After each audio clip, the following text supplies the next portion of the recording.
Hello, എല്ലാവർക്കും ഒരു mini വ്ളോഗിലേക്ക് സ്വാഗതം. ഇന്ന് നമ്മുടെ ഒരു രാവിലത്തെ റുട്ടീന് മുഴുവനായിട്ടൊന്നുമില്ല, എന്നാലും ചെറിയ ചെറിയ ഭാഗങ്ങളാണ് ഇന്ന് കാണിക്കുന്നത്.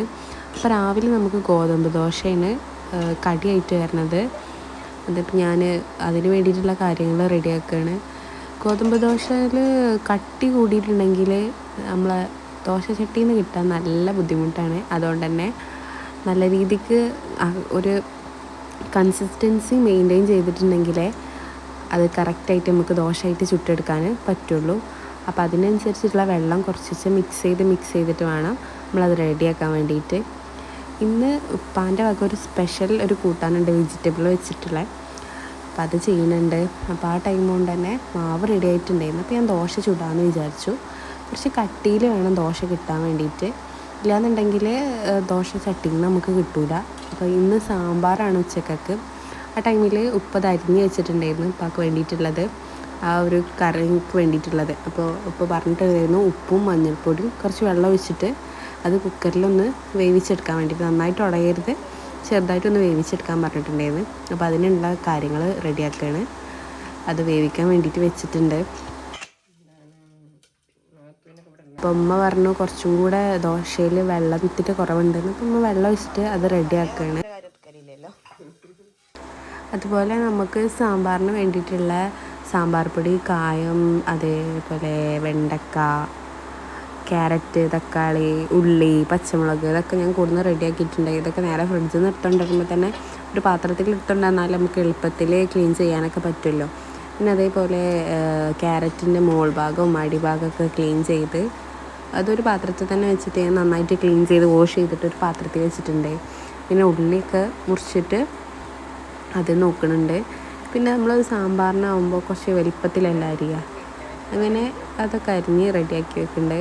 സാമ്പാർ പെട്ടെന്ന് രാവിലെ തന്നെ ചെയ്ത് വെച്ചിട്ടുണ്ടെങ്കിൽ നമുക്ക് എളുപ്പത്തിൽ നമ്മളെ പണി കഴിയൂലേ, അതിന് വേണ്ടിയിട്ടാണ്. സിമ്പിൾ സാമ്പാറാണ്, വേഗം എളുപ്പത്തിൽ പണി കഴിയും ചെയ്യും. ആദ്യം കഷ്ണങ്ങളൊക്കെ അരിഞ്ഞ് വെച്ചിട്ട് വേണം നമുക്ക് പരിപ്പ് വേവിക്കാൻ വേണ്ടിയിട്ട്.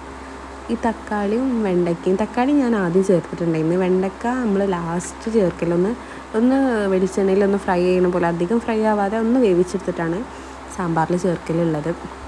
അപ്പോൾ ഞാൻ പരിപ്പിൽ കുറച്ച് വെള്ളവും അതേപോലെ ഒരു കഷ്ണം കായവും ചേർത്തിട്ട് വേവിച്ചിട്ടുണ്ട്. അത് കുക്കറിൽ റെഡി ആയിട്ടുണ്ട്. ഒരു വിസില 2 വിസിലായിട്ട് അടിച്ചിട്ടുണ്ട്, 2 വിസിലാ തോന്നുന്നു. അതിലേക്ക് നമ്മൾ കട്ട് ചെയ്ത് വെച്ചിട്ടുള്ള വെജിറ്റബിൾസൊക്കെ ഇട്ടിട്ട് ഒരു വിസിലും കൂടെ മതി. പുളിവെള്ളം കൂടെ മിക്സ് ചെയ്യുന്നുണ്ട്. ഇതിലേക്ക് നമുക്ക് കുറച്ച് സാമ്പാർ പൊടി കൂടെ ചേർത്തിട്ടുണ്ടെങ്കിൽ ഒന്നും കൂടെ സാമ്പാർ കഷ്ണത്തിലൊക്കെ ഫ്ലേവർ ഒന്നും കൂടെ പിടിക്കും. അതേപോലെ മഞ്ഞൾപ്പൊടിയും കുറച്ച് മല്ലിപ്പൊടി കൂടെ ചേർത്തിട്ടുണ്ട്. അങ്ങനെ നമ്മൾ ഇതെല്ലാം കൂടെ മിക്സ് ചെയ്തതിന് ശേഷം ഒരു വിസിലടുപ്പിക്കുക. ഒറ്റ വിസിലുകൊണ്ട് വെജിറ്റബിൾസൊക്കെ വെന്ത് കിട്ടുന്നുണ്ടാവും. പിന്നെ നമ്മളൊന്നും കൂടെ തിളപ്പിക്കും, നന്നായിട്ടൊന്ന് വെട്ടി തിളപ്പിക്കുന്നുണ്ട്. അങ്ങനെ നല്ല രീതിക്കൊന്ന് മിക്സ് ചെയ്തുകൊണ്ട് നമുക്ക് കുക്കറിൽ ഒന്ന് വേവിച്ചെടുക്കാം. സിമ്പിളായിട്ടുള്ള റെസിപ്പിയാണ്. ഞാൻ വേറൊരു ചട്ടിയിൽ കുറച്ച് വെളിച്ചെണ്ണ ഒഴിച്ചിട്ട് അത് വെണ്ടയ്ക്കൊക്കെ വേണ്ടിയിട്ട് അതൊന്ന് ചൂടായി കിട്ടട്ടെ. വെളിച്ചെണ്ണ ചൂടാവുന്ന ടൈമിൽ ഇവിടെ കുക്കുംബർ ജ്യൂസ് അടിക്കാൻ വേണ്ടിയിട്ട് കുക്കുംബർ എടുത്തിട്ട് തൊലിയൊക്കെ കളഞ്ഞ് ചെറിയ കഷ്ണങ്ങളാക്കി വെച്ചിട്ട് നമ്മളെ ജ്യൂസറിൽ ഇട്ടിട്ട് മിക്സ് ചെയ്യുന്നുണ്ട്. അപ്പോഴത്തേനൊന്ന് വെളിച്ചെണ്ണ ചൂടായപ്പോൾ ഞാൻ വെണ്ടയ്ക്ക എടുത്തിട്ട് അതിലിട്ടിട്ടുണ്ട്. അതൊന്ന് നന്നായിട്ടൊന്ന് വെന്ത് കിട്ടിയാൽ മതി. നമ്മൾ തിളച്ചതിന് ശേഷം അതിലേക്ക് ചേർക്കും. അപ്പോൾ ഒരു വിസിൽ വന്നിട്ടുണ്ട്. അപ്പോൾ അതൊന്ന് പോവാൻ വേണ്ടിയിട്ട് വെച്ചിട്ടുണ്ട്. ആ ടൈമിലാണ് മോള് നീച്ചത്, അതുകൊണ്ട് തന്നെ എനിക്ക് പിന്നെ വീഡിയോസ് എടുക്കാൻ പറ്റിയില്ല. ഇപ്പോൾ ആ ടൈമിൽ ഇപ്പോൾ വന്നിട്ട് ഞാൻ നേരത്തെ വേവിച്ച് വെച്ച വെജിറ്റബിൾസില്ലേ അത് വെച്ചിട്ട് ഇപ്പോൾ ഒരു കൂട്ടാൻ കറി ഉണ്ടാക്കിയിട്ടുണ്ട്. അപ്പോൾ അത് റെഡിയാണ്. അപ്പോൾ ആ ടൈമിൽ തന്നെ വെള്ളം തിളച്ചപ്പോൾ ചോറിന് വേണ്ടിയിട്ടുള്ള അരി ഇട്ടിട്ടുണ്ട്. അപ്പോൾ തന്നെ നമ്മളെ കുക്കറിൻ്റെ വിസിലും കാര്യങ്ങളും എയറൊക്കെ പോയിട്ടുണ്ട്. അപ്പോൾ അതൊന്ന് ഞാൻ ഒന്ന് മിക്സ് ചെയ്ത് കൊടുത്തിട്ട് അതിലേക്ക് വേണ്ടിയിട്ട് വേറൊരു ചട്ടിയിൽ കുറച്ച് വെളിച്ചെണ്ണ ഒഴിച്ച് കടുക് പൊട്ടിച്ചെടുത്തിട്ടുണ്ട്. അതിലേക്ക് നമുക്ക് കറിവേപ്പില ഇട്ടുകൊണ്ട് നേരിട്ടിട്ട് കുറച്ച് അത് ഓഫ് ചെയ്യണം കേട്ടോ. ഓഫ് ചെയ്തിട്ടില്ല എന്നുണ്ടെങ്കിൽ നമ്മളെ സാമ്പാർ പൊടി കരിഞ്ഞു പോവും. ഞങ്ങളിവിടെ ഏതൊരു പാക്കറ്റ് സാമ്പാർ പൊടി എടുക്കുന്നത്. അങ്ങനെ കുറച്ച് വെള്ളമൊക്കെ മിക്സ് ചെയ്ത് ചൂടുവെള്ളം മിക്സ് ചെയ്തുകൊണ്ട് നമുക്ക് സാമ്പാർക്ക് ഒഴിച്ചെടുക്കാം. സാമ്പാർ കുറച്ച് വെള്ളം കൂടിയോ എന്ന് എനിക്ക് സംശയം ഉണ്ടായിരുന്നു. അപ്പോൾ നമ്മൾ വെള്ളം കൂടിയിട്ടുണ്ടെങ്കിൽ സിമ്പിളായിട്ടുള്ളൊരു ടിപ്പ് ചെയ്യാം. നമ്മൾ വീട്ടിൽ കടലപ്പൊടിയൊക്കെ ഉണ്ടെങ്കിൽ കുറച്ച് വെള്ളത്തിൽ കടലപ്പൊടി ഒന്ന് മിക്സ് ചെയ്തിട്ട് ആ സാമ്പാറിൽ വെച്ചെടുത്താൽ മതി. നല്ല കട്ടി കുറുകിയ സാമ്പാർ കിട്ടും. അടിപൊളി ടിപ്പാണ്, പരീക്ഷിച്ച് നോക്കാം.